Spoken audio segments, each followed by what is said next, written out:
మునుగోడు నియోజకవర్గం గట్టుప్పల మండల కేంద్రంలో సరస్వతి శిశు మందిర్ నూతన భవన ప్రారంభోత్సవ కార్యక్రమంలో మునుగోడు శాసనసభ్యులు కోమటిరెడ్డి రాజగోపాల్ రెడ్డి పాల్గొన్నారు. సరస్వతి శిశు మందిర్ భవనాన్ని కార్పొరేట్ స్థాయిలో కట్టించిన ఈడం శ్రీనివాసును ప్రత్యేకంగా అభినందించారు. ప్రతి ఒక్కరూ సమాజ సేవ చేయాలనే తపన ఉండాలని, కుటుంబం కోసమే కాకుండా సమాజం కోసం కూడా ఆలోచన చేసినప్పుడే సమాజంలో పేదరికం అనేది ఉండదన్నారు. భగవంతుడి ఆశీర్వాదం వల్ల ఆర్థికంగా బలంగా ఉండి సమాజానికి సేవ చేసే శక్తి ఉండి కూడా సమాజ సేవ చేయకపోవడం నా దృష్టిలో నేరమన్నారు. బడి అంటే గుడి లాంటిదని, గ్రామాలలో ఒక్కొక్క కులానికి ఒక గుడి ఉంటుందని, కానీ ఊరందరికీ బడి ఒకటే అని అన్నారు. మొదటి విడతగా ప్రతి మండల కేంద్రంలో ప్రభుత్వ పాఠశాలలను కార్పొరేట్ స్థాయిలో అభివృద్ధి చేస్తానని, ప్రభుత్వం ద్వారా కొందరు వ్యక్తుల సహాయ సహకారాల ద్వారా అభివృద్ధి చేసుకుందామన్నారు. ప్రతి ఒక్కరూ కుటుంబం కోసం కాకుండా సమాజం కోసం కూడా ఆలోచన చేయాలని, పేదవారికి సహాయం చేయాలని సామాజిక బాధ్యత ఉన్నప్పుడే సమాజంలో పేదరికం ఉండదని అన్నారు. ప్రతి మండల కేంద్రంలో మొదటి విడతగా 7 ప్రభుత్వ పాఠశాలలను కార్పొరేట్ స్థాయిలో అభివృద్ధి చేస్తానని హామీ ఇచ్చారు. మునుగోడు నియోజకవర్గ అభివృద్ధి విషయంలో రాజగోపాల్ రెడ్డి రాజీ పడే ప్రసక్తి లేదని, నియోజకవర్గాన్ని అన్ని రంగాల్లో ముందుకు తీసుకెళ్తూ ఆదర్శ నియోజకవర్గంగా తీర్చిదిద్దడమే నా లక్ష్యమని అన్నారు. తప్పకుండా ప్రభుత్వ బడి బ్రహ్మాండంగా ఇక్కడ నిర్మిస్తామని చెప్పి మీ అందరికి మాటిస్తున్నాం. అది ప్రభుత్వం నిర్మిస్తుందా, లేకపోతే కోమటిరెడ్డి రాజగోపాల్ రెడ్డి మా అమ్మ పేరు కోమటిరెడ్డి సుశీలమ్మ ఫౌండేషన్ చేస్తారా, లేకపోతే ఇంకెవరైనా చేస్తారా? తప్పకుండా ప్రభుత్వ బడి మాత్రం సేమ్ సరస్వతి శిశు మందిరం ఎట్లుందో అట్లా కట్టే బాధ్యత నాది అని చెప్తున్నా. ప్రతి మండల హెడ్ క్వార్టర్లో మొదటి దఫాలో మునుగోడు, చండూరు, గట్టుప్పల, మరిగూడెం, నాంపల్లి, నారాయణపూర్, చౌటుప్పల 7 స్కూళ్ళు మాత్రం కట్టాలని నిర్ణయించిన. తప్పకుండా చాలా మంది మిత్రుల్ని, ఇండస్ట్రీస్ వాళ్ళని, హైదరాబాద్ లో ఉన్న ఎంతో మంది నా ఫ్రెండ్స్ కూడా అడిగినా, నేను ఒకటి కట్టిస్తాను మా అమ్మ పేరు మీద, మీరందరూ కూడా తలా ఇంకా చేయాలని చెప్పిన అందరూ కూడా ముందుకు వస్తామంటుండ్రు. ఎవరు కూడా నువ్వు అంటలేదు. 10 కోట్లతో స్కూల్ కడతామంటే నాకు ఒక ఆయన నేను 5 కోట్లు ఇస్తాను నీకు అని చెప్పిండు. ఎమ్మడే ఇంటికి పిలిచిన భోజనానికి మరి ఎంత మంచి మాట చెప్పినావు అని చెప్పి, అంటే 5 కోట్ల రూపాయలు ఇస్తానని అన్న నా స్నేహితుడు అడగగానే నా పేరు మీద రాసి పెట్టుకోవాలి. ఒక స్కూల్కి 10 కోట్లు రావాలి మినిమం. 7 స్కూళ్ళకి 70 కోట్లు రావాలంటే ఒకడే ఒక మిత్రుని అడిగితే ఏమంటే 5 కోట్లు, ఇంకో ఆయన మొత్తం స్కూలింగ్ కట్టిస్తా అన్నాడు. అంటే సమాజంలో ఎంతో మంది ధనవంతులు సమయాభావం వల్ల వాళ్ళు చేయలేక, వాళ్ళకున్న పరిస్థితి వల్ల చేయలేకపోయినా మనలాంటి వాళ్ళని ఎవరైనా మంచి పనులు చేస్తే సహాయం చేస్తున్న కూడా చాలా మంది చాలా మంది ఉన్నారు అనేది నాకు అర్థమైంది. మనం ఒక మంచి పని చేసి వాళ్ళ దగ్గర పోయి మనం పేపర్ మీద చూపించి పలానా ఏరియాలో పలానా స్కూల్ కట్టిస్తున్నాం, దీనికి ఇంత ఖర్చు అవుతుంది, ఇంతమంది స్టూడెంట్స్ పేదవాళ్ళకు లాభం అవుతుంటే వాళ్ళు డెఫినెట్ గా మన మీద నమ్మకంతో వాళ్ళు డబ్బు ఇచ్చే అవకాశం ఉంది, చందాలు వాళ్ళ విరాళాలు ఇచ్చే అవకాశం ఉంది.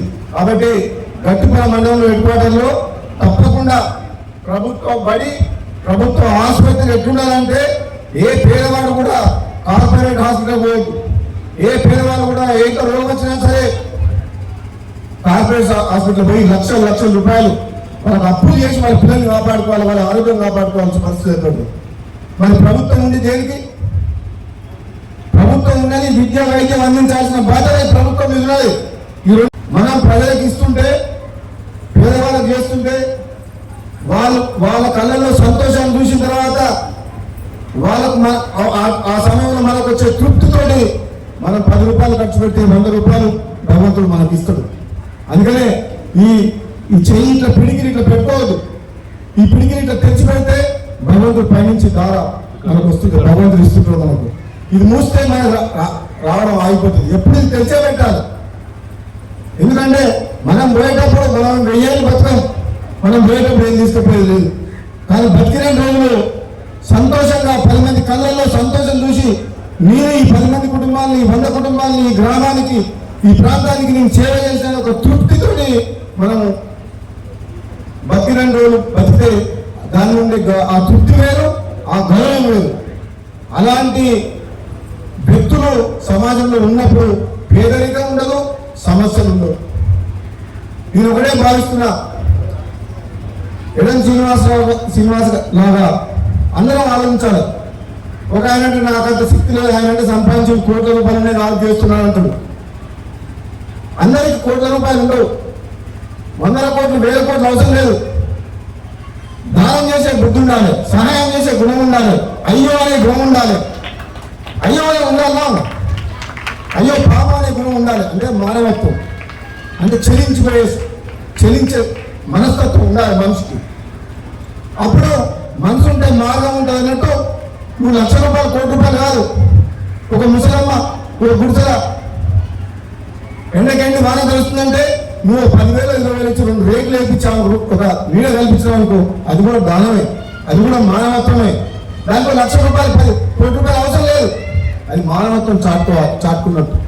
అట్లా మన సమాజంలో, మన గ్రామంలో, మన ప్రాంతంలో కొన్ని వేల మంది, లక్షల మంది పేదవాళ్ళు ఉన్నారు, కష్టాలు ఉన్నారు. మనం చూసుకుంటే పోతుంటాం, కానీ మనం వాళ్ళకి సహాయం చేయాలని ఆలోచన నాకెందుకు లేదు, ఆయన కొడుకు లేదా, గవర్నమెంట్ లేదా అని అనుకుంటాం.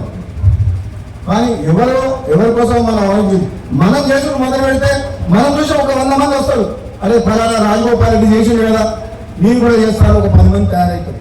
అందుకనే మనం ఎప్పుడు కూడా సమాజంలో పేదల పక్షాన, ధనవంతులు, శక్తివంతులు, చదువుకున్న వ్యక్తులు, మేధావులు కూడా పేదల పక్షాన మనం పనిచేయాలి. అప్పుడు పేదరికం ఉండదు, కష్టాలు ఉండవు. సామాజిక బాధ్యతగా ఇటువంటి కార్యక్రమాలు చేసే వాళ్ళు చాలా తక్కువ మంది ఉంటారు. ప్రతి ఒక్కరూ వాళ్ళకున్న కష్టాలు, వాళ్ళకున్న కుటుంబ సమస్యల వల్ల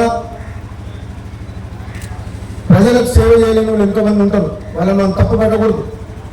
కానీ భగవంతుడి ఆశీర్వాదంతో, అనుగ్రహంతో మనం ఆర్థికంగా మంచిగుండి సమాజంలో 10 మందికి సేవ చేసే శక్తి ఉండి కూడా చేయకపోవడం నేరం అంటది.